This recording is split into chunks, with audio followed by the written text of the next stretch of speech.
పెళ్ళైన తర్వాత మమ్మీ వాళ్ళ సైడ్ ఫంక్షన్ అంటే అదొక హ్యాపీనెస్ అనమాట. బికాజ్ ఆ రీజన్‌తో మళ్ళీ అందరిని మీట్ అవ్వచ్చు అండ్ కొంచెం టైమ్ స్పెండ్ చేయొచ్చు అని చెప్పేసి. మ్యారీడ్ ఉమెన్ మాత్రమే రిలేట్ అవుతారు దీనికి. సో, ఇక్కడ నేను రాకముందే నానమ్మ, మమ్మీలు, పిన్నిలు, బాబాయిలు అందరూ వచ్చేసిర్రు. అండ్ నేనొచ్చేసింది శారీ అండ్ ధోతి ఫంక్షన్. తనదే సహస్ర అని చెప్పేసి అండ్ వాళ్ళ తమ్ముడికి ధోతి ఫంక్షన్ అనమాట. బాబాయ్ వాళ్ళ పిల్లలు.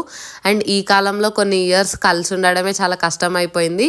అండ్ ఇట్లాంటి కపుల్‌ని చూస్తే చాలా హ్యాపీ అనిపిస్తది. అండ్ సేమ్ డే నానమ్మ తాతకి అదే ఫంక్షన్‌లో షష్టి పూర్తి సెలబ్రేషన్స్ చేసిరన్నమాట. ఈ ఏజ్ వరకి ఉండి అవి సెలబ్రేట్ చేసుకోవాలి అని అంటే చాలా అదృష్టం కావాలి దానికి. ఇంకా డాడీ వాళ్ళ ఫ్రెండ్స్ కూడా వచ్చిరనమాట. డాడీ ఇంకా శేఖర్ అంకుల్ చిన్నప్పటి నుంచి ఫ్రెండ్స్. అంకుల్ కూడా వీడియోస్ గురించి చెప్పిండు చూసా అని చెప్పేసి. అండ్ లంచ్ చేసేసి ఫాస్ట్‌గా నన్ను ట్రైన్ దగ్గర దింపేసిండు డాడీ. బట్ ఇంటి నుంచి నా కోసం ఒక బ్యాగ్ తీసుకొచ్చిండు. అది మిస్ అవ్వద్దని ఫాస్ట్‌గా వెళ్ళి ట్రైన్ 1 మినిట్ ముందు ఫైనల్‌గా ఇచ్చిండు. దాంట్లో అంత స్పెషల్ ఏముందో నెక్స్ట్